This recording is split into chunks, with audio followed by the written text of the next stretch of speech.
The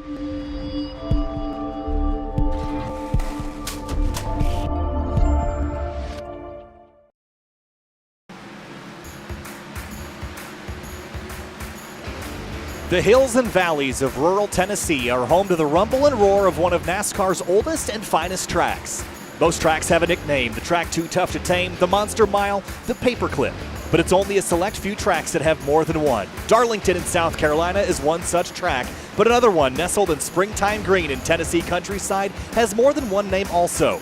This is Bristol, with concrete walls and grandstands that climb sky high, the last great Coliseum, with echoes from mountain to mountain in Thunder Valley. Hi everybody, welcome aboard to Sim TV for the 5th round of the 2022 Outsider Racing League season. I'm Kyle Heyer, joined by Finney DeCuna and Connor Horn from the pits for what is sure to be an epic short track race coming off of North Wilkesboro last week, Finney, and you were there for it. Jeff Wright picking up another win this season. He has been very, very good so far. 5 top 10s in 5 races so far. Is he the one to watch? Oh, definitely. I mean, we've known he's been such a good driver on the short tracks, and definitely went out and proved it last week, winning by over 9 seconds. I don't quite expect to see maybe that level of dominance. I think with Bristol, a lot more guys will be closer together. He's going to have some more competition this week, but I still think he's definitely going to be the man to watch, especially considering looking at his statistics. He's not started worse than 3rd this entire season. We'll see in qualifying if he can keep that up.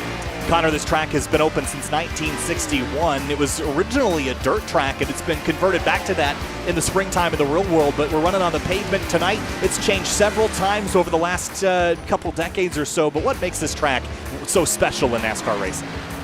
Beating, banging, short track racing, that's what NASCAR is all about. If you really look at a track, you ask a fan, what's their favorite track? Where do they like watching racing the most? World's fastest half mile. That's the place to be for these guys. It is such an exciting race. Real life, iRacing, doesn't matter. This track produces great racing, and it's changed a lot in real life. It's changed a lot on the iRacing side. It used to be the top would be the dominant line. We're not going to see that tonight, I don't believe. I think the top is good at the beginning of the run for passing, but you want to save these tires. These right fronts, they can wear out very quickly and kind of be very surprisingly, heavily worn. So I think you need to be on that bottom line for the long run. I think we'll see a lot of really intense racing, people trying to get to the bottom, then trying to get to the top for passing. Fitting another driver that's been very successful this season is Andrew Talganoff. Comes to the night 2nd in points. He's also got 5 top 10s in 5 races so far. So what gives? Is Talganoff the one to beat, or is it Jeff Wright coming in tonight? Honestly, I would say between both of those guys, I think either one of them's got a really solid shot at taking home the W. I think, again, Wright, I feel like maybe has a slight advantage. I feel like Talganoff's a little bit better on the bigger ovals, but we'll see when it comes down to it. These guys got some laps to put down. I definitely think they're probably going to be at the top of the standings as well. Maybe you could throw in the 15 of Alex Bell into the mix, currently 2nd in practice, right in behind Talganoff on the time sheet. So I think number 15, another car may want to watch to see if he can get his first win of the season. Second win. Yes, Alex Bell will be our in-race reporter, celebrating a new child in the family, brand new Leah, just a couple weeks old. So congrats to Alex on that. And Connor, we're going to talk to him a couple times tonight, but you're going to be down in the pits. There are 18 drivers in here tonight. What do you think the strategy is going to be like tonight? Do we expect to see some more green flag racing with a sub-20 car field, or do you expect that pit stops will mostly be under yellow as usual here? I think we're going to get green flag runs, but I don't expect to see any green flag pit stops. I really haven't seen that more than once in my iRacing, my time on iRacing. So I think we'll see some good racing, but at the same time, it's Bristol. There's going to be beating, there's going to be banging, there's going to be contact, there's probably going to be spins and wrecks. There's not really anywhere to hide here, especially with how much people are going to be fighting for the bottom lane, trying to guess which lane who's going to be running in. I think we're going to see a lot of contact, a lot of bumpers, and a lot of fists flying at the end of this one. Couple drivers that are returning to competition we haven't seen in a little while. Joshua Banks is here in the number 36 Chevrolet, and Ryan Kish in the Racer.com number 42 Toyota Supra. This is a sharp-looking car, Finney. We haven't seen Ryan here in a while, but we know he's going to be solid tonight. Yeah, he's been performing pretty well in a few rounds. I think he was at Miami. I think performed pretty well there. Was not here last week at North Wilkesboro. So I haven't seen what he's been able to do on the short tracks in the Xfinity car. Currently sitting around midfield, which is more or less where I expect him to do, but we'll see that before he's got anything by the time qualifying comes around. There's Ray Massey in the number 23. That is one of the highest running Fords at the moment. And having a look at the left-hand side of the screen, there's a look at your manufacturer lineup. And Connor, it's a mix of Chevrolets and Toyotas. A couple of blue ovals there, though, between Massey and Ryan Carwile. Those are the only 2 here tonight, so a bit outmatched here. But thankfully, this is not a place where you're going to find a lot of cooperation amongst manufacturers. No team orders tonight, that's for sure.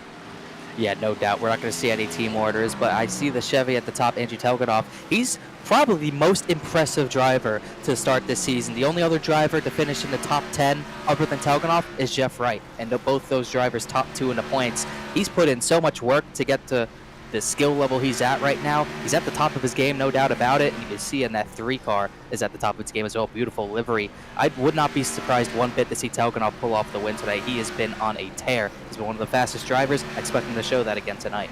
He's just got confidence this season, and I think it's changed a lot. Finian, we've seen Andrew run in the series quite a bit over the last couple of seasons, but he has not had the confidence in his ability in previous seasons. But he's got the whole package together. He's been finishing well. He's been up in front, and I think he's going to be really dangerous in the championship battle if things continue as they are.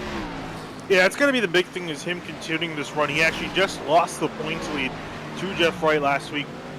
Talganoff actually came off, I think it was his worst finish also last week at North Wilkesboro. He did not, finished in 9th. So that's where he lost a lot of those points to Jeff. So I think if he can get himself back together, which again should be closer to near the top, I think he has a chance again. His main competitor is going to be Jeff Wright, I think, for the remainder of the season, at least before the playoffs start. So I think as long as he keeps himself around where that 40 is, he'll be looking good. Yeah, Jeff Wright running a fresh new livery, the Cobalt scheme on the side of the car. And Connor, I know drivers sometimes are superstitious about the liveries that they run. Jeff Wright, at least to my knowledge, hasn't run anything but the normal low scheme this season. Do you think this is going to throw him off, or is that just superstition that drivers don't have? I think it's definitely superstition. I was joking about him in the session. I think it's the first time he's ran a 48 car that didn't have a yellow number, so it's kind of odd to see from him. But as you can see, he's still 3rd on the board, so I don't think it's going to hinder him one bit. There's been 5 total races here at Bristol in Outsiders Racing League. He won the first 2 here, but hasn't won in a while. He's the only driver also to win after starting outside the top 15, so I don't know if it really matters where he qualifies. Obviously, at a track like this, you want to be at the front, but I think he can get it done from anywhere.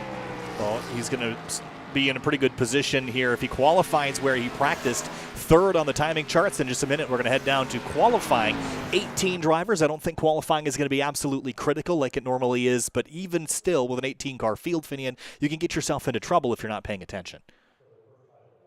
Yeah, I think the big thing, we were talking about, the caution coming out.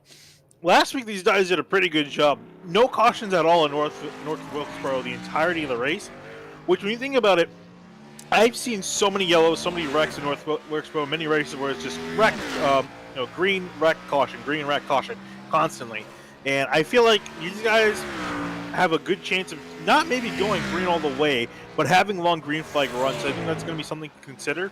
Again, as Connor mentioned, will we see a green flag pit stop? Probably not. You're going to have to go a really long ways, but you never know. We may see it here. Here comes Jeremy Miller out of turn 4 for his first qualifying lap. 15.322 puts him 2nd on the board. Mitch Welker, Watkins Glen winner, the number 76 Frontier Supra, went immediately to the top of the board and then hit the fence on his 2nd lap, so he will drop down to the bottom of the order now, or bottom of the racetrack, I should say. Talganoff first lap in, puts him 2nd place, now 3rd, now 4th, now 5th as Miller, Turner, and Massey split themselves between Talganoff and Welker, but Mitch with a solid first lap there, Connor.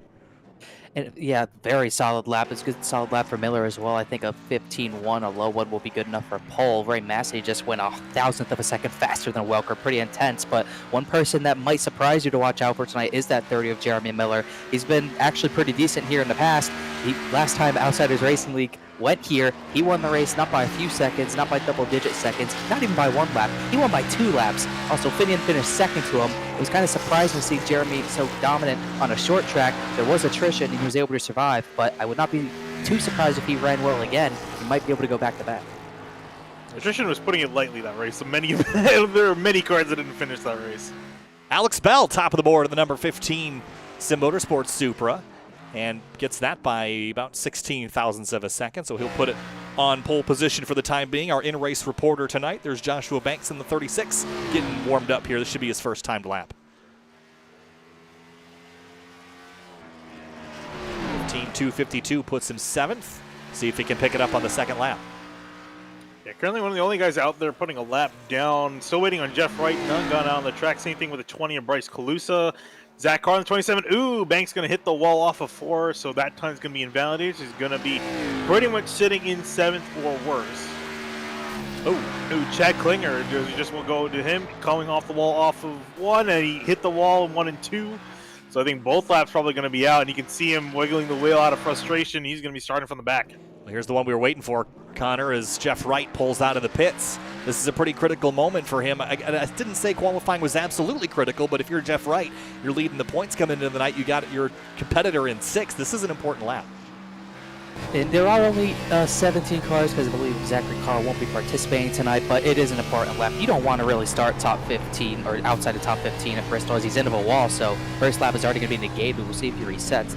Yes, he is. He's going to reset and go for lap 1 for Broke here, but this is not a track you want to start in the back at. He's won from the back before, but you really don't want to be back there. It can get very dicey, people darting for different lanes and everything. It's just absolute chaos in a mid-pack usually at a track like Bristol, so a very key point to get a good top 5 or at least top 10 starting position. We'll see how he does here as he accelerates towards turn 3 and 4 and sets up for a first flying lap. Actually, this will be his second and only flying lap. This will be the only chance he gets. Oh, he's tied it in the fence. Oh, man. Yeah, that's not going to be good for his starting position. He's going to be near the back. Bryce Calusa now in the 20 car heading out onto the track ready to put his time down. And not much time remaining, but just under a minute. Yeah, Calusa in the number 20. We've seen him perform well in the past. A little bit of a wall tap out of turn 4. Yeah, I'm a bit surprised these guys don't at least try to put, a bit of a banker lap in the first lap. Not go full tilt, but at least put a decent lap to get yourself midfield so you're not starting from the back. But it hasn't been going on from the drop, and 20 going to come off the corner. 10th quick. You get one more go at it. Improve it. One thing that's surprising to me, we saw Jeff Wright running the top, although it seems like a lot of the top times, like Jeremy Miller in 4th, have been running the bottom. 265 for Calusa. He'll pick up to 8th place. Qualifying complete. A little earlier today at a flyover from a Lockheed P3 Orion, P3B, part of the Airborne Early Warning Detection System from the U.S. Customs and Border Protection over the Speedway a little earlier today. And as we head into our race now, all the focus turns to Alex Bell and Ray Massey. They will be starting on the front row for the 6th round of the 2022 Outsider Racing League season. We'll head down to the racetrack here and get our starting lineup rolling. On row number 1, kicking things off, it's going to be Alex Bell, the number 15, fitting alongside the 23 of Ray Massey. He'll start in 2nd. Yeah, moving on back, Mitch Welker, a nice solid starting spot for him in 3rd in the 76. Had an EOL last week. I forgot the exact reason why. He had an EOL last week in North Wilkesboro, so didn't quite get to see his full speed at the short tracks, but he's got a good starting spot this week next to him. Jeremy Miller in 4th. Behind them in 5th place, Bayley Turner, the number 24, 2nd last week at North Wilkesboro. He'll roll off alongside Andrew Talganoff, who had his worst finish of the season, still a top 10. Talganoff rolls off 6th, the number 3. Yeah, still consistent that number 3 car. Keep an eye on him. Joshua Banks going to be lined up in 7th in the 36 car. Bryce Calusa going to be lining up in 8th next to him in the 20. Starting in row number 5 and 9th, Zach Passett in the number 69 car, and he'll roll off alongside the other Sim Motorsports driver, Casey Lecottus, in the number 50 with a 15.3 second lap time. Moving on back in 11th place, Ryan Kish in the number 42. Next to him is going to be Ryan Carwile in the 71. Behind them in row number 7, Caleb Weekly in the number 10. Doug South starts 14th in the number 56. Moving on back another row, Zach Carr not going to be lined up. He's not in the server, so he's not going to be gritting for it tonight. Next to Jeff Wright in 16th in the 48. Going to have to keep an eye on him. Last row, Chad Klinger and Eddie Trejo. They're going to bring up the rear here, 16th and 17th for the start of our 180-lap race. Now, this is a pretty short race by full race length standards. Typically, this would be a 500-lap race if this was full distance, but green flag to checkered flag with no intermissions would be about 45 minutes, Finney, and that means that everyone's going to have to be on top of their game and ready to pit, especially if we get some green flag pit stops. Pace car rolls off for 2 pace laps here. Have you ever had a cautionless race? At Bristol? At Bristol, yeah. I don't think that's even possible. You open up a wormhole in the space-time continuum if you do that, I think. That's a great question in general. Yeah, has there ever been like a long-distance caution-free Bristol race on iRacing? I'm sure it's been done. I just know it wasn't us. Okay, I guess addendum to that if it was a broadcast. If it was like a private, typically probably a private league broadcasted. Has there ever been a green-to-green Bristol race. I'm curious to hear or see if anyone knows of a race, because yeah, like you mentioned, that's next to impossible. I would think so as well. Just shy of 150 kilometers, just over 90 miles. 17 drivers at an altitude here of 1,472 feet. Connor, any last words before we take the green here? Talking to Zachary Carr before he had to leave for work, he did put some practice laps in, and him and Bayley Turner, Jeremy Miller, consensus was pretty similar. You want to be on the bottom for the most part. That top line, you can pass up there, but you're really going to be up there for passing and probably defending. The bottom line saves tires, and over the long run, it's going to be faster. They all agree, those three, that's going to be the place you want to be. 180 laps tonight. Alex Bell on pole, brand new baby in the family, and a brand new pole award tonight at Bristol Outsider Racing League, round number 6 of 2022. Green flag flies. We're racing at the last great Coliseum into the sunset at Bristol.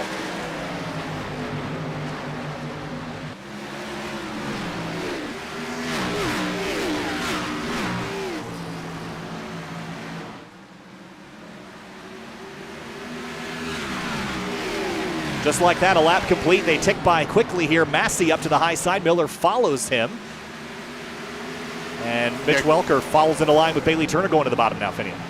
Yeah, and Welker and Miller are duking out for that spot. Miller, though, eventually the car winning out. Now, as you saw, you were just mentioning Bayley Turner having a look, nowhere for him to go. Case Lecottus looking in the field, more or less everyone getting single foul, and also kind of dropping to the high line, kind of dropping to the low line. Everyone trying to test the waters. Jeff Wright to the bottom now underneath Caleb Weekly, trying to grab 13th place away. Again, Wright kind of scrubbing both qualifying laps, kishing the fence just up the road into 42. Yeah, that's probably when you flirt with the outside wall, especially because there's not too much rubber down on the track, so not a whole lot of grip up there just yet. So you're going to have to be very careful, especially out the exit of some of these corners. Ryan Carlisle, as you mentioned, up on top. Casey Lecottus on the bottom, the 42 working around the 50.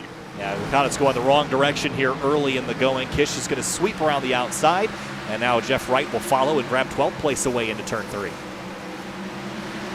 Beginning his climb forward, still got a long ways to go. Battle for second going on between Miller and the 23 Massey. You can see big block from Massey up at the bottom. Miller nowhere for him to go how to get off the gas. And here comes Mitch Welker to the high side, winner from Watkins Glen. A lot of confidence in that 76 team after that win on the road course. And as we always say, a lot of skill transitions from road course to short track. There's a lot of overlap there, and Welker moving forward early in the 76 Supra.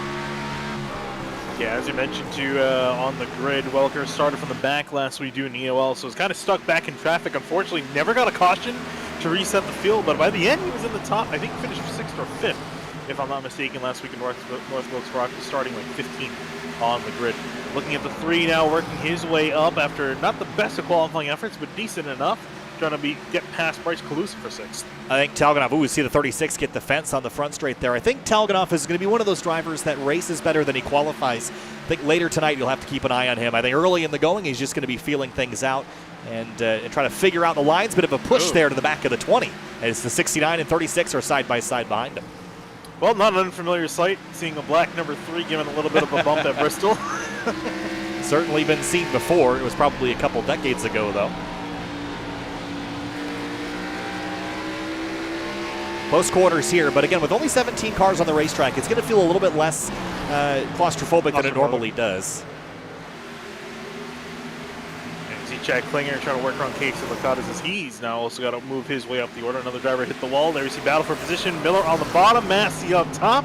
Battle for 2nd place. Now this is always interesting, top versus bottom. Which lane do you choose? I think for many people, the outside is the more comfortable place to run, but if you're going to run up there, so is everyone else. It's hard to make a pass when you're all using the same lane, so Miller popping out of line early to test the bottom of the racetrack. We'll get Connor's feedback also a little bit later on which line is working out better. Some drivers just prefer one or the other. Yeah, it really depends a lot on driver style, and it really depends on the setup, the way that iRacing updated the car. Some lanes are preferred a little bit more. We see some guys still trying to experiment. I feel like that bottom lane, when you're out by yourself, is going to be the best one, but when you're in a pack with other drivers trying to battle it out, I think that top lane's definitely going to be better. It's a lot easier to defend with that run off the corner. On the front straight again, a bit of a gap forming behind Jeff Wright in 12th. It's 1.2 back to Klinger. Lecottus went dead backwards in that number 50. He started this race in 10th. He's dropped 6 spots and is all the way out in 2nd to last. Doug South, the only driver behind him. So the 50 not liking what he's feeling here early in the going. Yeah, we'll see. I mean, it could be him also just trying to play this out in the long game, just let everyone get on by and just focus on his own race, because Some guys definitely going to climb up. Some guys are probably going to wreck too, especially once the tires start to wear out. These guys are going to be getting loose, pushing some off of some of these corners. There we see Jeff Wright and Ryan Kish duking it out. Yeah, importantly, Jeff Wright has made a lot of his progress on the bottom of the racetrack, but this is where it gets challenging, is coming up off the corner. You're not able to quite clear the driver that you're battling. They keep that nose in there and you try to clear yourself, it could end badly. But finally, Wright takes the spot. Kish drops to the bottom to try to take it back. Yeah, going to try to do so, but it's going to be really hard to do. Wright's got a really good run through 1 and 2. You can see the distance separating both of them. And for the lead, because they come into the shot there, 0.2 of a second. Massey up to Bell. Still all single file at the front of the field here as Bell leads the way. Massey closing, though, in that yellow number 23. Curious to see what Massey's got in the gun, just kind of sitting silently in the second. Really just more, I think he's more worried about the 30 at this point. Miller's been putting on some attacks, but you know, as we were just talking about, that outside lane so hard to beat. He's trying to look on the bottom, little bit of room, not enough to squeeze the number 30 car down there.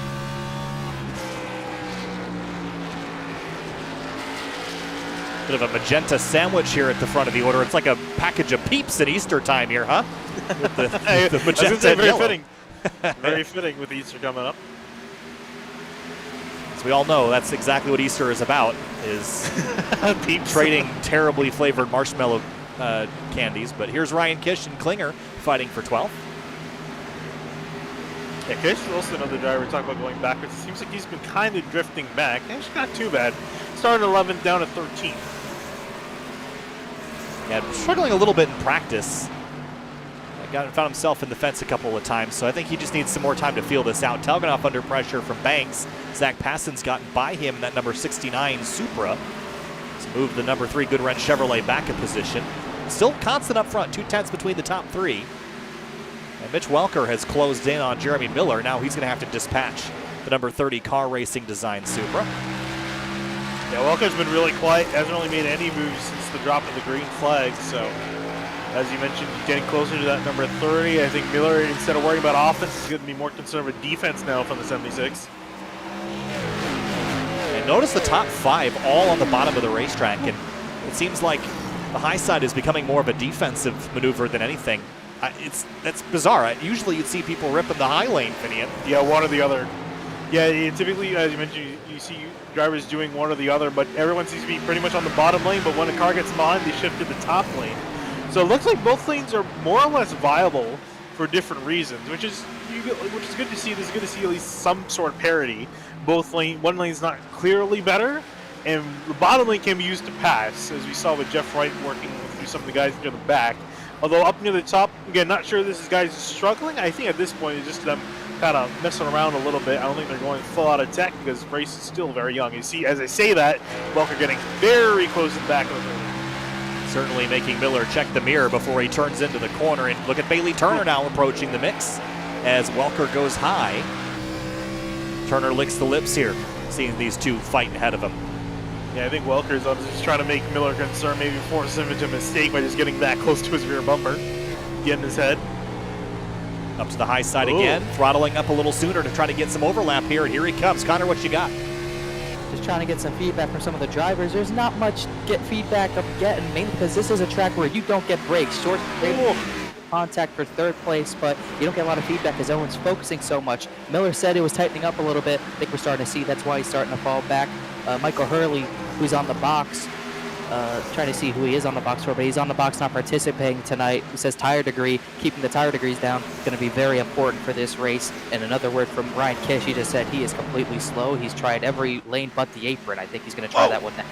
Big slide on the front straightaways. He loses spots to Trejo and Lecottus. Things were quiet there for a few laps, Finian, but then they all got wild very quickly, and Miller going the wrong direction. Yeah, I was going to say, as Connor mentioned, the car getting a little bit tight for the 30, and there you saw not only Mitch take advantage of that, but now Bayley Turner working his way up in the 24, getting past the 30. So, Miller, we're going to see maybe start falling back as the car is starting to get away from him. And this, I think, due to him, we saw how hard he was pushing on the 23 early on. I think might have used up his tires a little bit more. The 76-24, they've been quiet for most of this race, haven't really made moves, haven't really made looks up until recently. Oh, it's getting really spicy behind Talganoff in 7th and 8th place. Look at this mess. 69 Passet and Banks there side by side. Throw Carwile and Wright into the mix, right up to 11th after starting at the tail of the field. Yeah, if you're Jeff now, he's just kind of questioning, where do I go? Both lanes are pretty much blocked, so you just kind of have to feel this out. Let this kind of sort itself out. It's passing stuck up top. Banks going to get through Carlisle now, trying to get past the 69 car up top. Carlisle's cleared. Does he take the position up? No, he stays where he is. And one of the things I was going to mention we haven't seen a lot of yet is lap traffic. Typically you'd have that within 10 to 15 laps of the race starting, but that has not been the case with a slightly smaller field size. Everybody except for Caleb Weekly is still on the lead lap. Weekly's got some big right side damage. He's been in the wall for sure, but all other 16 drivers are still on the lead lap, and that poses a challenge, I think, once Bell gets here. These are not the back markers you're typically used to hitting. These drivers are almost top 15. Yeah, I was going to say, these are you guys normally in the midfield, but catching up to really dug south of the next lap car. Then everyone else is pretty much about a straightaway or so behind the leaders. Everyone's still fairly close together inside the top 12, top 13. Looking back, this is Carlisle on Banks. And I think he was actually able to get by 36. Yeah, move Banks backwards. Now look at Jeff Wright going to the top side now. We were just commenting on how a lot of people were on the bottom, and a bit of a push there from the 36 to the 48. Bit of a block there from the 36. You can imagine how he's feeling that out. Well, this is a little early to be running into people, so I think both of them are going to be a little bit frustrated by that moment. A lot of racing left to go, and trust me, it's going to get physical before the end of it. Yeah, Klinger setting up for a pass here on Jeff Wright. I think Jeff Wright made a comment about it. I'm trying to see if I can hear what he said. So it's a good battle here for 9th place as Klinger has run Jeff Wright down, trying to take away his top 10 position. Wright certainly struggling. If he could get some track position, he might be a factor tonight, but his progress so far has been slow. And we'll see. Gets a great run on Wright there. Wright moves to the bottom lane, trying to get past Banks. Banks is going to get that run off the top. Here comes Klinger now. Door open wide. Here he comes on the top. Hunter has become the hunted. You can see the damage on the back of that 36 is actually pretty significant. So that impact might have been a little bit more than what it looked like initially. Look at Klinger to the outside there. Almost went into the outside wall. Ran up so high. But trying to use that run off the corner, maybe make a move to the bottom. Can't get it done. There you see Wright now ripping the bottom hard on entry. Going to have to give it off on exit, though. That was a frustrating moment for the 48. I think he'll put that in his mental bank for later about how that whole thing transpired. But again, it's just challenging to make a pass on the bottom because you expose yourself to losing a position if someone can sneak up the outside. But Klinger trying the same thing. I bet Wright is getting ready to cash in on that transaction here shortly. Yeah, Banks trying to defend up on that top lane. Klinger looking maybe a teeny bit stronger. Not quite, actually, off of 2. Great run for the 36. While these three continue to battle, just up the road, Ryan Carlisle has run Talganoff down, who's been a solid 7th place car tonight, but hasn't shown to be slower or faster than that position for now. Yeah, he's been kind of sitting put, not really going up, not really going down. Jeremy Miller, though, he's really starting to fall off the pace, and I think Talganoff and Carlisle catching up. And speaking of pace, the guy setting it right now is your race leader, Alex Bell. He continues to be the dominant force of the day. He has led every lap so far, and has put 2 drivers a lap down. Caleb Weekly is done for the night. So we're down to 16 cars now. Eddie Trejo next on the chopping block just up the road in that blue United Rentals 21. Yeah, rest of the top 13 all in 10 seconds of the leaders, so still a little bit more till they catch up to some more traffic after Trejo. This is where Ray Massey is going to size up Bell a little bit. If he can just get held up a little bit. Each lap car that they get is going to be harder and harder to pass. And Massey closes up all that half-second gap that he had let Alex Bell get away with. Now it's down to just about a car length. Yeah, all for naught. It's going to start from square one again, but Bell's been doing a great job controlling this race so far. Has had no real attack on his position up there in front. Everyone's kind of been sitting in behind. Massey's had a few looks here and there, but no solid attempt. I'm curious, maybe he's waiting for the first round of pit stop, but it doesn't look like he's too eager to get past 50, and I guess he's just kind of minding his own business, just in behind him. Almost had overlap there. The battle for the lead here at lap number 53 of 180. All green so far. The race clicking laps away. Klinger to the bottom of Joshua, or actually this is the 56 car rather, of Doug South. Klinger closing in on the 36 of Banks. Going to dive to the bottom in turn 3. Yeah, Banks making it hard for some of these guys back here. Wright still not passed. There you see him in behind. There's Klinger still working past. And Connor, you got a word for us? Just talking about trying to figure out what the cars for all these drivers, how the handling is. Case Lecottus has been struggling. He's in 13th place. He said 10 or so laps ago that he finally found the right groove, although it was too little too late. Struggling a little bit. But one driver to look out for right now is Bryce Calusa, putting down fast lap times. Said he's got a little bit of a push in the car, but he feels overall good. Just missing a little bit something in 3 and 4, but he's on the charge right now. Yeah, moving up into 5th after starting in 8th, so a pretty strong run for Calusa in this long run. And that's important because if we're going to go green for long periods of time, Finian, the Jeremy Miller strategy isn't going to work out so great. The Bryce Calusa strategy might work out very, very well if you've got that long run pace. But look at Massey closing in on Bell again. Yeah, I think Miller would be really good at this race as a wreck fest, and we're getting a restart every 10 to 20 laps. But this race is looking like it's going to play out for quite a while. Trouble. Now, as I say that, contact with Klinger and Banks. Klinger has managed to save it. Here comes Jeff Wright to take advantage of a bad situation. Yeah, that was about as close to a crash as you're going to get. Here's another look at it. The 36 comes off at turn 2, that dives to the bottom and collects Klinger. Does a nice job slamming the brakes and straightening it out, not turning it into something worse. But big scary moment there for the 09. I don't think he's got a lot of damage, so should be able to continue without too many dramas. Gonna need a new racing suit probably, because it's always a heart attack moment when you see the car start to go towards the inside wall, because it catches up on you quickly. Speaking of which, here comes Carlisle catching up to the 3 of Talganoff. Talganoff used that outside lane and just squeeze ahead. Oh, 36 car loose. Yeah, it's not the first time I've seen him hit the wall. I think he might have hit it again. Either that, or as you mentioned, just loose off the corner. Was working on the 42 Ryan Kish, who's 1 lap down. Just big push there on exit, and almost gets into the side of him and kind of panicked and dove out of the way, but he's going to lose a few spots. That will move Jeff Wright back into the top 10, and now he's attacking the 42. Kish, who is a lap down, by the way. Yeah, Klinger and Wright going to continue their little scrap, so Wright into 10th, Klinger up into 9th.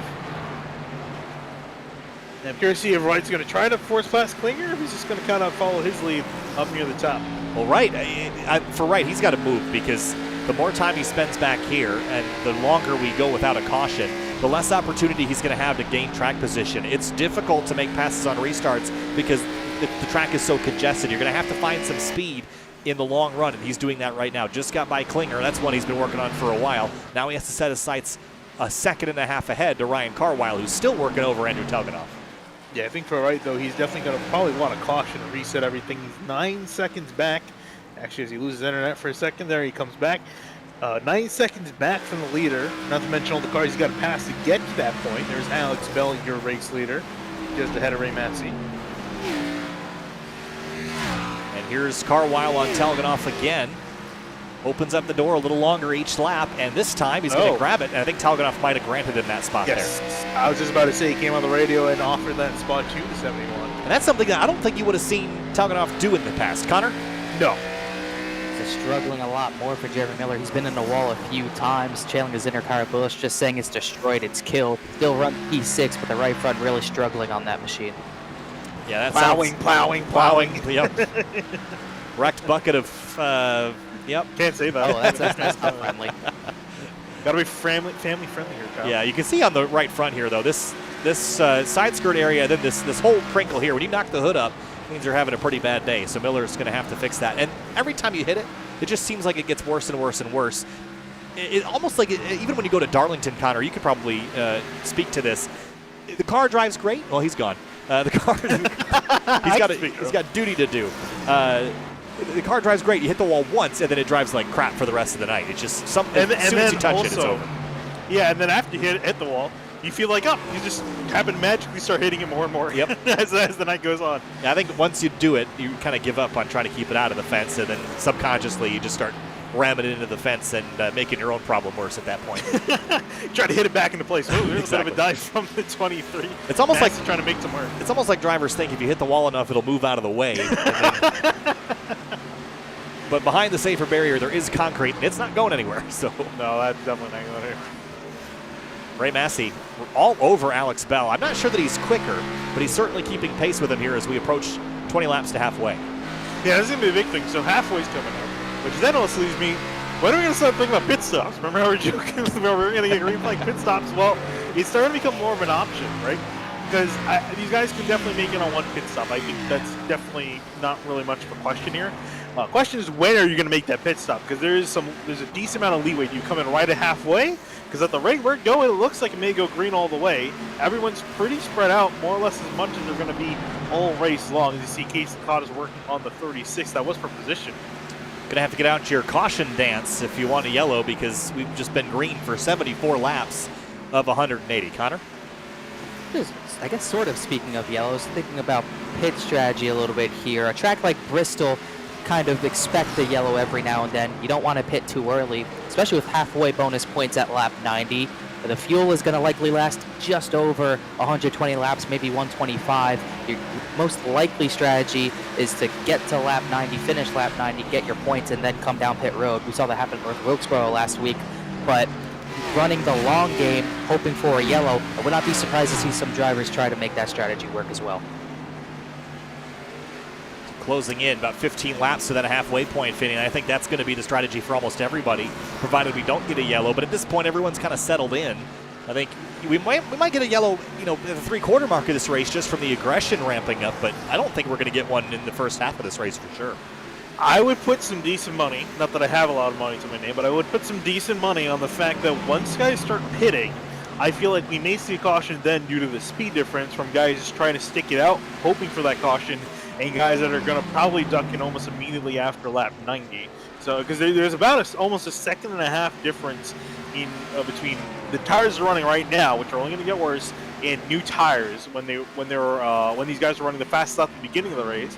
Plus, I think the track's gotten a little bit cooler, so they're going to probably be running faster now. So there's going to be a decent pace difference. I think that's probably the best chance we have of getting a yellow.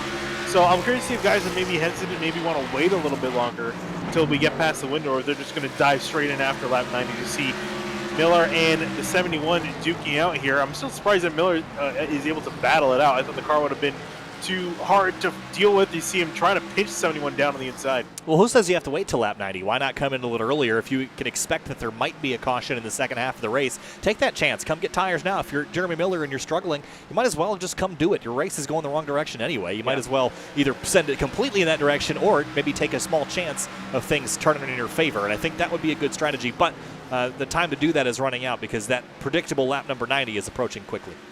Yeah, so I mean, only the top 7 get halfway points, changed from the top 10 from last year. Top 7 are the ones that get points. So these guys fighting out for 2 and 1 halfway points respectively between themselves. So they got a little bit of fight in their hands. So it's a matter of is Miller willing to give that up. Now we're talking about Talganoff, who looks like he's been kind of falling off in his tires. I would probably maybe try to come in maybe a little bit earlier than some of these other guys because he looked like he's starting to struggle, especially with Jeff Wright breathing down his neck. And he's already out of the points for the halfway point, so you might as well just come do it. But 5 laps until halfway next time by, so I'm not sure anyone's going to take the chance on that. Might as well mathematically make it even. But Alex Bell has led every lap so far and is lapped all the way up to 13th place Zach Passon. Ray Massey has been in lockstep with him since the drop of the green flag and is keeping him honest for sure. But there are still some battles happening around the racetrack. Connor? Just one thing, talking to Michael Hurley about pit stops, as I believe Ryan Carwile just entered pit road. One thing you might start to see, another reason drivers might stretch to fuel as long as you can go, you don't really want to pit early because this is single pit lane, not dual pit lane, meaning you have to enter pit lane, exit of turn 2, bring it all the way around to the front stretch where pit exit is at a turn 4. Doing that under green, you're going to lose not just 1 lap, you're going to lose maybe 4, 5, even 6 laps. So that makes it an even bigger incentive to stretch the fuel as far as it can go. Interesting point. Carwile and Chad Klinger hit pit lane, the first ones to do so. Yeah, it took them about, just to go on what Connor was talking about, it took them about 27 seconds to get to their pit stalls from the start of pit lane. That's, as I mentioned, that's just 2 laps is driving through pit lane itself, not including the stop and then getting back out on pit lane. Here comes Alex Bell coming across the line, so 2 laps to go till halfway. And it's just to note that Ryan Carl actually gave up a spot in the points for halfway, gave up a spot to come on down, so I guess he figured pitting early is going to play better for him in the long run. And how about Casey Lecottus, by the way? He was dropping down early in the race, but he has resurged up into the top 10. I know a couple drivers have peeled out of the way, but he was second to last and is now cracking inside the top 10. So he's got some long run pace here that he's showing, battling Andrew Talganoff right now for that 8th spot.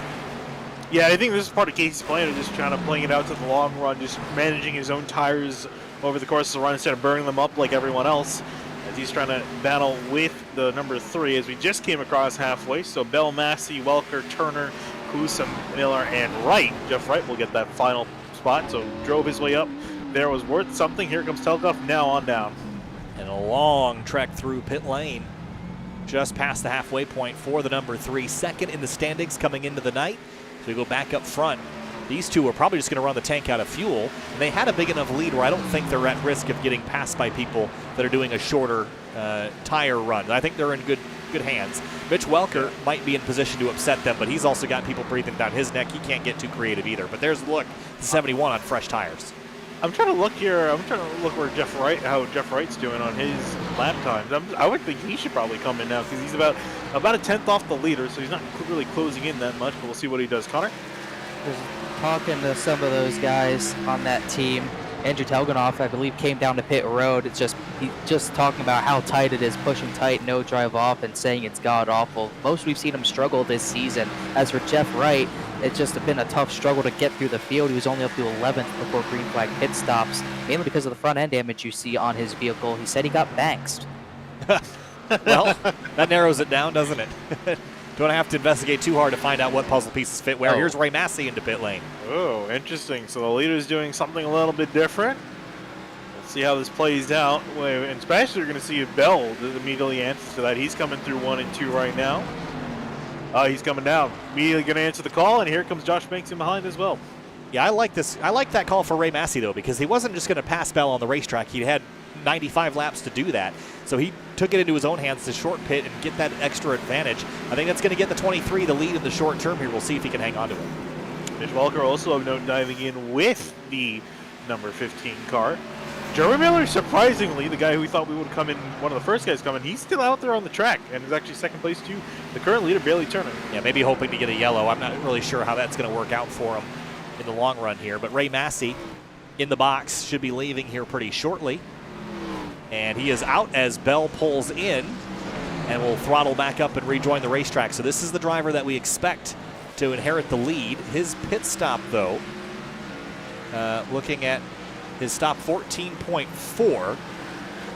So I'm curious to see how quick Alex Bell's stop is. He's out. Yeah, and Massey's blocked up ahead. He's going to go 3 wide. There you see him coming through the frame, 3 wide through the lap cars to make sure he gets ahead of the 15. Wow, we got to see a replay of that. Wow, that was cutting it close. That was good stuff, though. He just had to make it work. He knew this was a critical moment, the 42 and 21, and he just had to shoot this gap as the 36 came out middle, 3 wide, and Massey takes the lead, or what will cycle to be the lead. That was a critical moment in this race. Yeah, we don't have one of those insert sponsor here, move of the race. But if we did have one, it would be to the number 15. Not the 15, the 23. Bayley Turner hits pit lane. That just leaves Miller, Lecottus, and Wright as the last 3 to be on the racetrack. Working lap 102 of 180. We're getting down to the last 20 minutes or so of this race. They're going to tick by quickly. Miller just hoping for a yellow at this point. He's got another 20 laps or so that he can run if Connor's estimates were correct. I just don't understand. Again, like I was saying, I would put good money on there being a caution if what the guys that come in for fresh tires, the guys are on old tires. But man, Doug South. Yeah, that was a wild moment for the 56. Have a look. I didn't even see what happened to him on entry. Well, that's what a replay is for, and we're gonna have a look here. Just gets in, just gets loose. Huh, that's the first time we've seen that, actually. Everyone seems to be more on the tight side of things. I haven't really seen a lot of people loose, so that's interesting. Well, he gathers it back up. Still, those top 3 are on the racetrack. And there's the gap between Massey and Bell. What I was getting at before I was saying, I put some decent money on there being a chance at a caution when you got the guys on fresh tires, guys on the old tires, but we kind of slowly cycled that out, and you don't have many guys on the old tires left, just Miller, Lecottus, even Jeff Wright. And I got, again, I'm not the crew chief for the 48, but I don't think this is the best move. Look at Talganoff slicing and dicing through the field to the inside of the 50. And it looks like Lecottus is aiming for the bottom. He might be considering hitting pit lane here shortly. But Massey and Bell, there's 1 second between them. Bell had led every lap so far until the pit stop sequence. Then Massey short pit him by 1 lap, and that was the 1 second difference we're seeing. Look at that 48 packed up behind the 42. And oh, trouble, the 50 car's in the wall. Oh. We stay green. Decent damage to boot. What happened to him? Wonder if he had some Doug's help. out again. The 24, oh yeah, the 56, wow, walloped him. Hip checked him into the wall hard. And then Ryan Kish followed him up there. So some damage to the third place car, but we keep it green. Not what Miller and Wright wanted to see. There's Mitch Welker in the 76. He should cycle to be third. The purple car up the road is the one that he's chasing for P2. Johnny got some words for us? Just talking about the drivers. Oh! Yellow just come out. I was just about to mention how Miller, Wright, and Lecottus were staying out to try to catch that yellow to put everyone a lap down and pin everyone, and they just got their wish just like that. It was the 56 stopping on the apron that triggered the yellow. He's been getting a lot of airtime the last Yeah. 5 laps with us. Not the good kind of airtime, unfortunately. Well, that's going to change a lot of things because Miller, Wright, and Lecottus had not yet pit. Everyone else has a lap down, Connor. So, well, Connor's gone again. Man, I needed a Connor in that moment, but it's okay. Strategy man. But that changes a lot of things. And we'll put Miller, Wright, and Lecottus in a pretty good position if this goes as I think it will. Yeah, it's going to be interesting to see strategy flipped on its head. Some new guys near the top, especially Miller and Wright. And Miller, as you mentioned, really needed a redo for this race. Again, I'm a little bit concerned. I don't think he's got quite enough long-run pace. Wright, though, I think is going to be pretty good up near the top. I think he's going to be one of the guys to beat. So Massey got the free pass. He was the first car 1 lap down. That means that he can come to pit lane with these leaders as Miller, Wright, and Lecottus head on down. Everyone else will just have to take the wave around.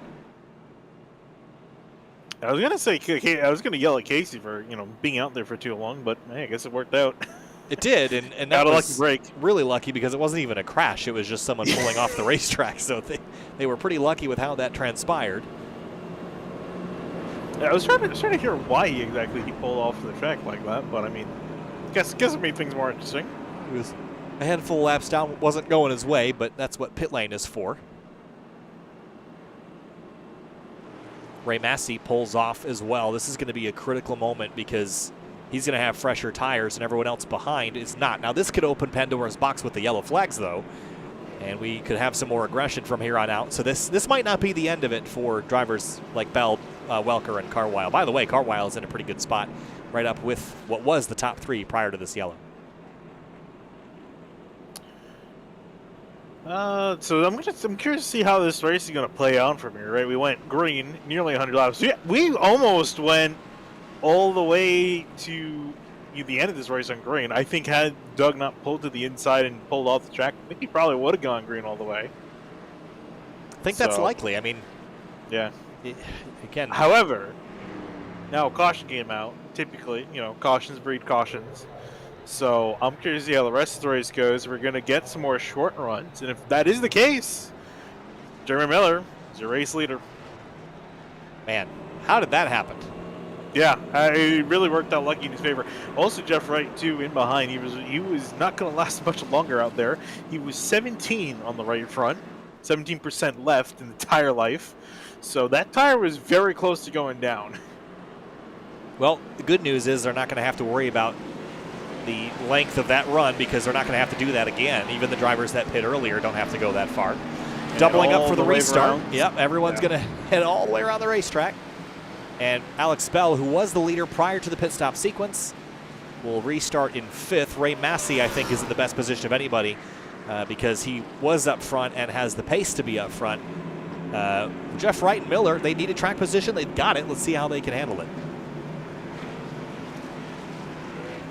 Doubling up now, Miller on the outside, Wright on the inside. Field rolls through turns 3 and 4. Pace car is off, everyone else doubled up behind him. Single file, green flag back in the air. Miller takes us back to green in Thunder Valley. 3 wide, and that's dicey to the inside of turn 1.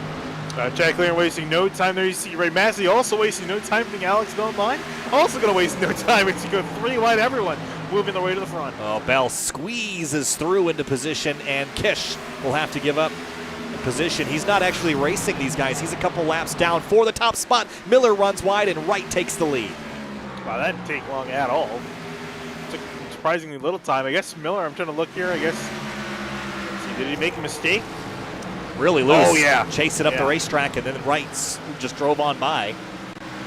And I think that part of the reason that these guys have been driving before that 100 lap old tires, to get fresh tires feel almost a little bit too good, and you throw it into the corner, it gets a little bit loose because you're charging it so hard. Connor, what you got?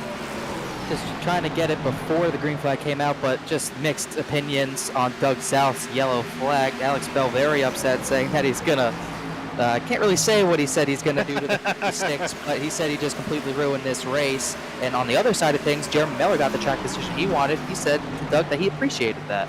I think he's gonna buy Doug South a beer after this, because that basically, that almost handed him the race. If not a win, a solid top 3 finish potentially. Yeah, it definitely depends on your perspective of how things went down. Really racy here at the moment. Jeremy Miller trying to track Jeff Wright back down, and this was a gift to the 48, though, with the track position loss. This all the way went back to qualifying. Remember I said it wasn't crucial? Well, track position ended up being very crucial. He was struggling to get it. Now he's granted the lead, and he's got to run away. 0.2 of a second to lead over Jeremy Miller. And there you see Chad Klinger, and actually I was a bit surprised there, had to do a double take. He's actually still a lap down. I think from the way the caution landed, that really put him out of order. So he's just racing to get himself back in the lead lap. And he is the first car 1 lap down, so if we're to get a caution, he'd be the man to take advantage of it. He looks like he's going to just do the good old-fashioned way. He's going to race his way up there. And I think definitely has the car to do so. He's one of the faster guys out there. I think it's unfortunate the way that timing worked out. He's stuck a lap down, still trying to work past Miller. But as you mentioned, he's the lucky dog. And the next guy, the guy he's competing with. Whoa, Wright's wide. Here comes Miller. Oh, surprising mistake from Wright. Would have thought he would have not necessarily run away with this, but started to pull out a lead. But Miller's still keeping him honest.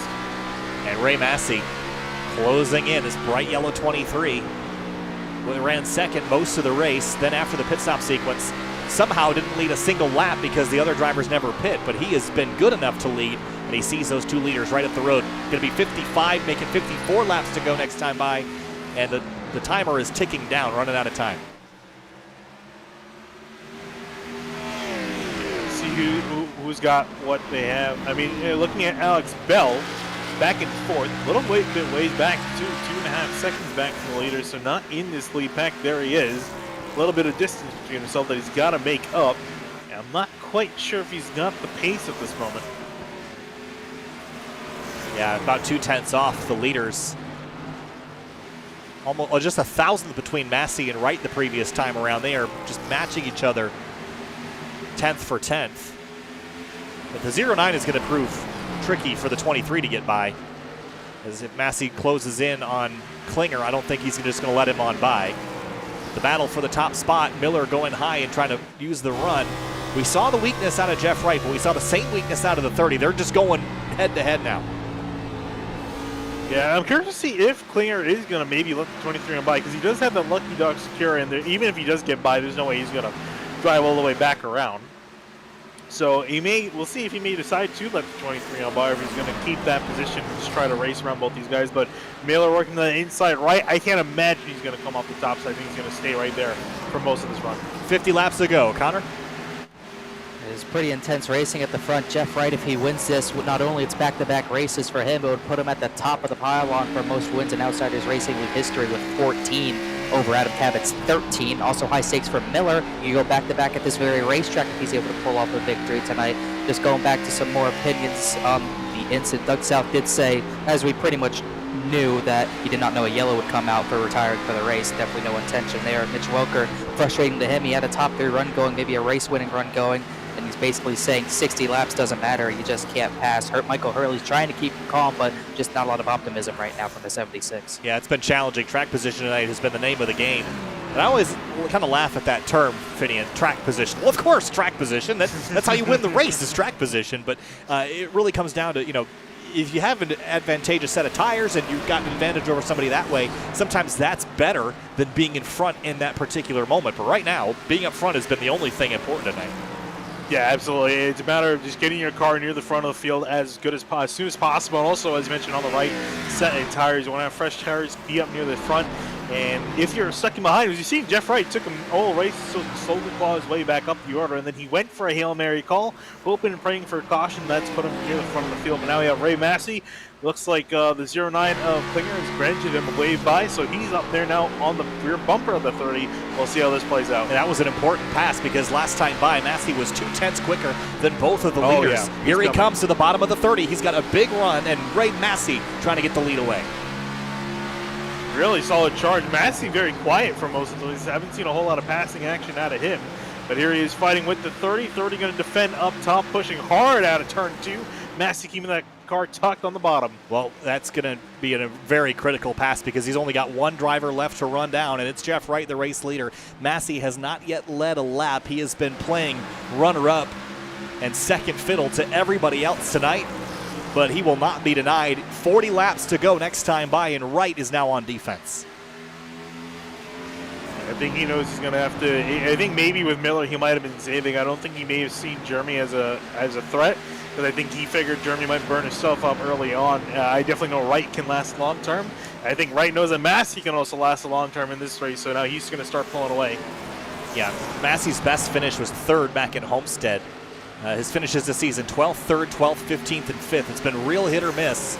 And what a statement this would send from the 23 Ford that he is going in the right direction here at the mid part of the season here. Good battle going on for 4th between Bell, Welker, and now Turner joining the fray. Three-way battle. And Turner second last week at Wilkesboro. Haven't really seen a lot of him tonight. He's been kind of mired in the back half of the top 10, but looking for a top 5 spot here on the 76. Welker trying to work on Bell to get a good one off the corner. That's really the best thing you can do is build up a run and then use the next corner as your passing move. But Bell's been making it really difficult for the 76. Now the 24 goes to the bottom. Wonder if Turner can use the 15 as a pick for Welker, but he can't do it if he's not alongside. And a big dive onto the bottom of the racetrack. There it is, and a push to the back of the 15. Welker certainly stuck, and a touch there, and into the fence goes Mitch Welker. Was trying to get that run off the corner, keeping Bayley Turner from getting a run off on exit. Both of them making contact. Here's another look at it. Got right behind the 15. The 24 is going to just pull up the racetrack, and boom, that's a big hit there. And for the top spot, Massey is closing in. The last couple laps, he's been gaining a 10th here, a 10th there. He is coming for the leader. Yeah, looking at last lap by, it was 200ths faster, which may not seem like a lot, but when they're this close, matters quite a bit. Inching closer and closer. If Mitch Welker gets back to Bayley Turner, that could be an interesting Well, connection. Bayley did apologize. Oh, okay. He took responsibility. However, I don't know how much apologies. I was going to say, I was like, does that really mean anything? Oops, sorry. Sorry, I got past you. Oh, boy. Alex Bell gives up a spot to Turner. The 24 goes to 4th place. And 0.2 of a second is the differential between the leaders. Coming to 30 to go soon.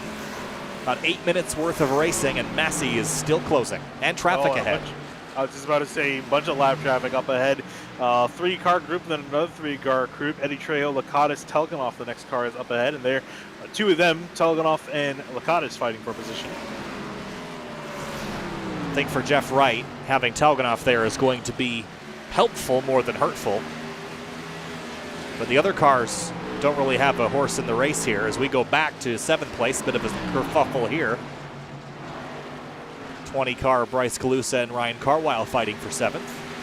Carwile, very quiet day for him in the 71. Haven't heard a whole lot of noise out of the 71 machine, Connor. Just getting more tempers flowing. Bayley Turner, Mitch Welker had some contact. Welker said sarcastic thanks to the 24. Definitely not happy after that contact. And also, Jeremy Miller being raced by Chad Klinger. Miller not really happy with it, getting the bumper, saying he almost wrecked him. Klinger almost wrecked Miller. Miller is already saying he's going to go punch him in the face after that.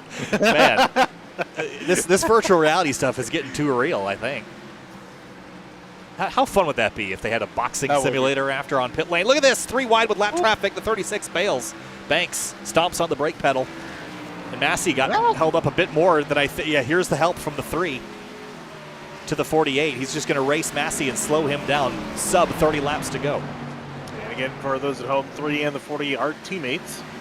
So working together at least a little bit. 3 trying to do everything he can for his buddy up in the front. So you can try to break away.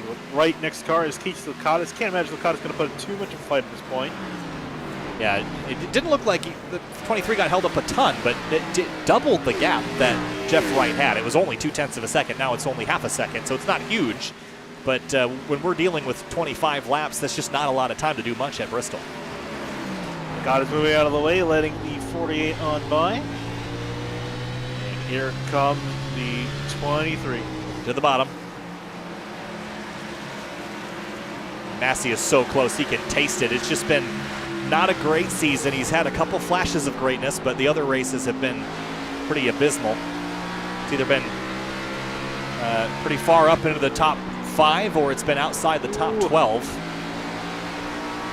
Right, getting very close to that wall, timing in the corner, up high, low, and exit. Massey closing in big time there. 0.2, that's the gap it was before the lap traffic. And he's making big gains on corner entry. I think Wright knows this. I think he's going to let the 23 gain on the bottom, cut down low and exit, and then basically block the 23 mid-corner. That's a risky thing to do. It's an easy way to get done. I don't think Massey's the most aggressive guy, so I think shouldn't expect anything out of him, but you never know. Wins on the line here. This could be the difference between you kind of maintaining status quo or putting yourself in direction to move forward in the championship. He's 7th is Massey in the points coming into the night. Jeff Wright is leading. So Massey, take that as taken from the rich. Steal from the rich. 20 laps to go here at Bristol. Yeah, only 2 top 10s for Massey as well, so I think he's definitely hungry for some more points up near the front. Ooh, we're on the top side there and gained a pretty decent margin down the back straightaway. Some more lap traffic up ahead. You can see out the windshield at 23. They got coming up on Zach Pass and Ryan Carwell, Joshua Banks, and Bryce Calusa. Next 4 cars. These are pretty solid cars, too, so this could spell trouble for Wright. Look at the 23, a big gain there, too. Yeah, it'd be really big, too, where they catch him in the corner. If Wright gets caught up while Massey's trying to make the pass, that could be it. Could be all she wrote. Oh, the 36. Oh, man. That really hurt Massey there for sure. Yep, lap cars give it, lap cars take it away. That was a really hurtful one, though. That's going to cost Massey about 0.6 of a second. And for Wright, now he just needs to get through this next trio of lap cars. Once he does that, I think he's home free. Easier said than done, though. Yeah, that is going to be easier said than done. Like we saw with the 23 just now, it could be Wright catching in a bad spot. He can get held up. Especially as we mentioned there, he's catching some decent lap traffic, so it's going to be hard to work around. On board with the 48, the race leader.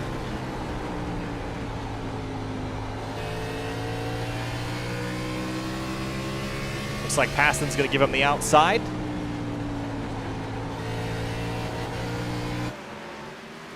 Like easy work of that one. 15 to go, make that 14.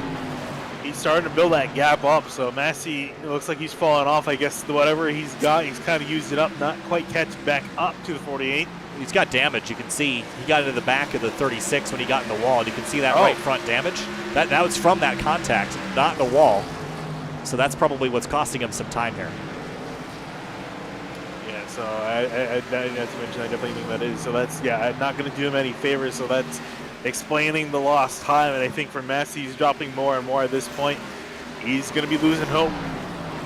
Well, there has not yet been a repeat winner this season. 5 races so far, won by 5 different people. Alex Bell, Brian Chambliss, Ryan Carwile, Mitch Welker, and Jeff Wright all have victories. But 11 laps to go, and it's looking more and more like Jeff Wright might be the first driver to repeat this season. We'll see. Lock and change in 10 laps. See if it remains the same. If we get another caution, you never know. We've been very short in cautions, only one the entire night. And it was not even really a crash. Yeah. Non-traditional way of throwing a yellow at Bristol, that's for sure.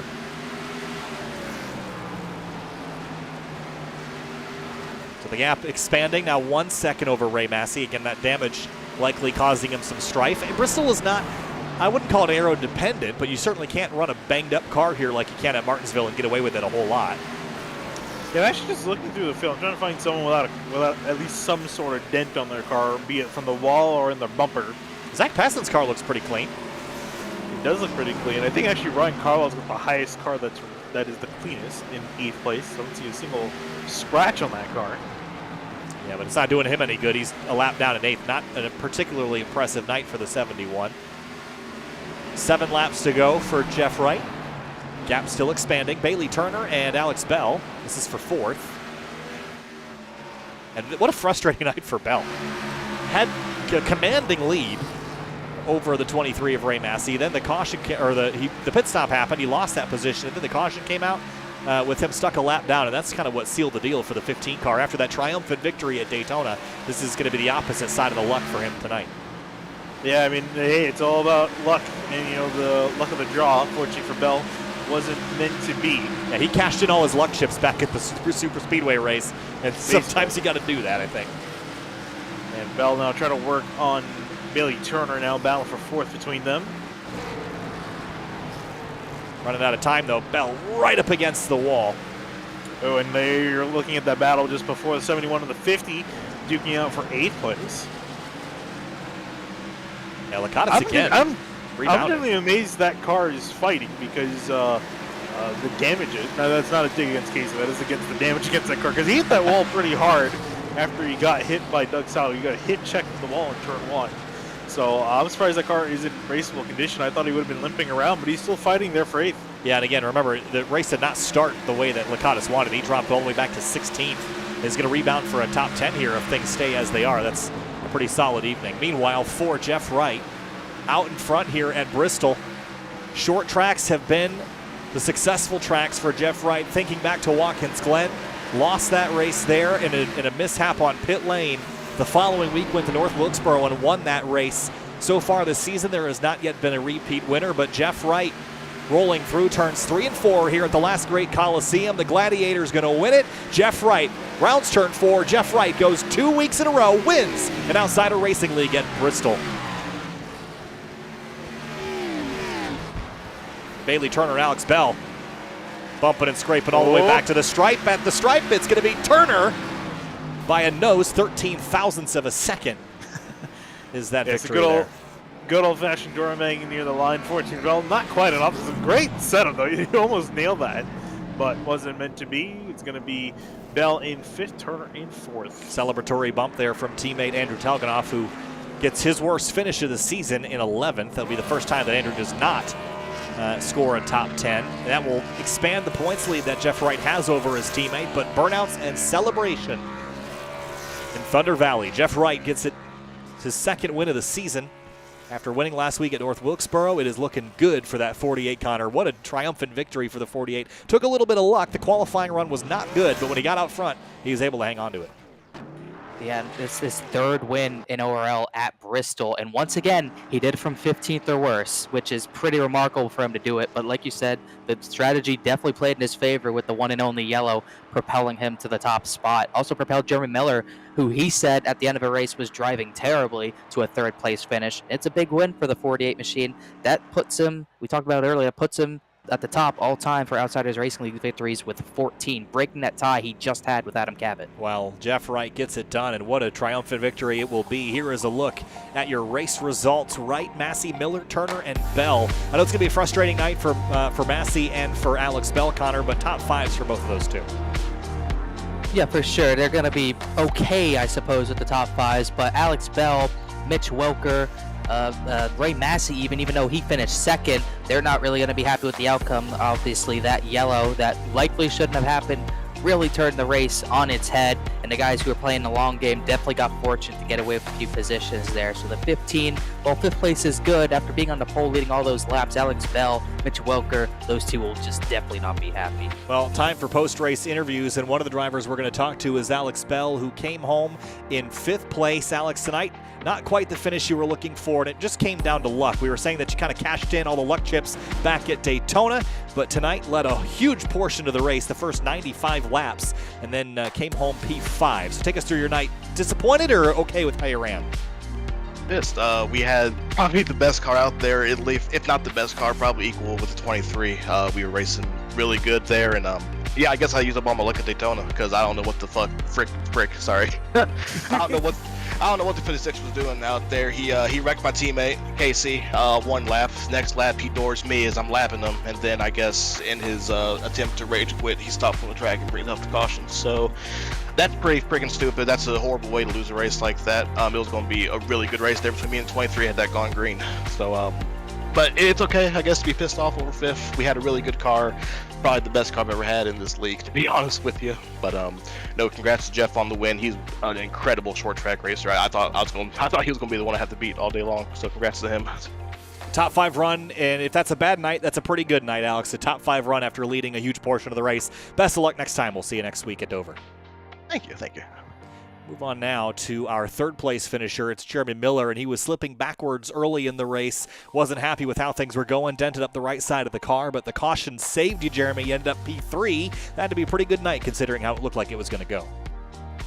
Yeah, I'm just a hack, just an absolute hack. I get my ass kicked by my teammates every week. I'm freaking terrible. I'm just terrible. I see one opportunity, I take it. Obviously, I got the fastest car every week, and I run 10th. I didn't want to race them there. They had a good, clean race. They moved up as high as they could on the racetrack to give them all the room that they could, and I just still can't drive. Well, it seems like you're frustrated, but it's been a pretty solid night, I would say, after coming back from dropping outside of the top 5 and almost out of the top 10. Do you have to look at that as at least some sort of positive before you head off to Dover? Oh, for sure. I mean, and somewhat similar racetracks. I'm just, like I said, I'm freaking terrible. I'm just an absolute hack. All right, well, best Alex Bowman impression for Jeremy Miller tonight. We'll see you next week at Dover. Yep, Bayley Turner's a chump, thanks. All right, Jeremy Miller. Could have told him he was going to do that.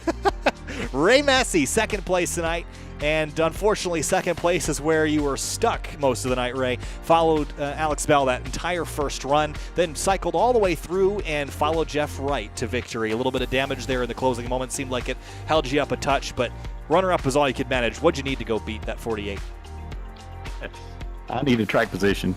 The bridesmaid never bride, right? I thought I had got my lap back right when the caution came out, and I told whoever brought the caution I was going to meet them at the trailer after the race because me and Alex had checked out. But yeah, it just the timing of the caution was bad, and I short pitted to get in front of Alex because I couldn't pass him on the track, and then it just didn't work out. So we'll take second. This is my home track. I like running well here.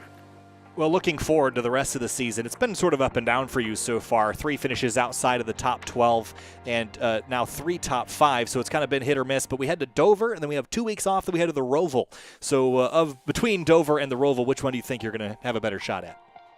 Oh, it's no doubt Dover. I love Dover. It's a lot like Bristol. And I'm still figuring out this B car. Hit it one week, miss it next. I'm not a road course guy. Don't claim to be. But looking forward to Dover and get this Clark Print Shop Mustang up front. All right. Hey, Ray, congratulations. Second place tonight after running up front all night long. We'll see you next week at the Monster Mile. Thanks, guys. Moving on now to race winner Jeff Wright, the first driver this season to repeat victories 2 weeks in a row. Jeff Wright wins at a short track. Jeff, you've won here a handful of times. This track and your name are sort of synonymous at this point in the Outsider Racing League. Tonight didn't look like your night, didn't qualify well at all, and then spent most of your night really far down in the order just trying to move forward. Then the caution comes out and saves your night. Then you outdrove a handful of others to take the victory. Take us through your night, and at any point did you feel like it was over before it started?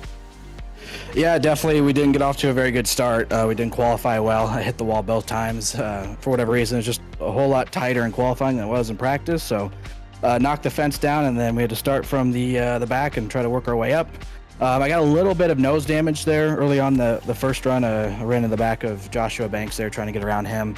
I thought it was a lot worse than what it was. So your question, when did I think it was over? That's when I thought it was over, but because the car just drove way different after I hit him. I thought it was killed. Went to pit lane and actually only had about 9 seconds of optional damage. So, but yeah, other than that caution coming out, yeah, we wouldn't want to have one tonight. So I know Alex was really fast, Ray was really fast. That caution really hurt them, obviously. And I've been on the other end of that before, where a caution can, take a win away from you. So definitely kind of lucked out a little bit tonight that we could get that track position. Jeremy had a big slide into turn 1 on the restart there, and I actually just about did the same thing as he did. For whatever reason, track just got really slick there on the bottom. So Yeah, Bristol is one of my favorite tracks, but yeah, I sure didn't think I was going to win tonight. But I'm really glad I didn't have to wait a whole nother year again to finally get a win in Outsiders Racing League like I did last time. So super awesome, super cool. Well, Jeff, a solid night for you, and we were talking about Alex Bell cashing in all his luck chips at Daytona. That might have been all your chips for the season tonight here at Bristol. We head to Dover in a week. We'll see you there. Best of luck. Thanks, I appreciate it. All right, that's going to wrap up the driver interviews tonight. Jeff Wright, the first multiple-time winner this season. Connor, tonight we saw a lot of green flag racing, not a ton of strategy, but when it came down to it, that caution flag was the critical moment. Yeah, caution flag flipped the race on its head for sure, and it's 2 short tracks, only 2 yellows between the 2. That's very good for these guys, no doubt about it. These drivers are hitting their groove, very clean racing as well, very hard and clean racing for the most part. And like you're saying there's no strategy. At the end of the day, there might not have been a lot of strategy from a lot of drivers, but the strategy that was played was the winning strategy with Jeff Wright, Jeremy Miller coming 3rd. It would have worked out for Lecottus if he didn't get collected by the 56 on the yellow or before the yellow. But it was very good racing. Jeff Wright was struggling early and got to the lead. Track position solved all tonight. The racing was good, but track position ended up being key, and the 48 had it at the right time. Finian, briefly, a solid night of racing tonight. Jeff Wright walks out victorious. We head to the Monster Mile, though, next week. Preview that. We're going to have a good time there, I bet. Oh, I definitely think so. I mean, these guys also just hands out, clap, blah, blah, blah. Round of applause for everyone, for all the drivers out there tonight. Only 1 caution, as we mentioned. Not even really a caution. These guys keeping it clean at not only tonight, but completely clean at North Wilkesboro. Great job driving all night long. Some beating, some bang, but no real wrecks. So hopefully they can continue it at Dover. We'll see you next week. Dover, Delaware, the Monster Mile. See ya.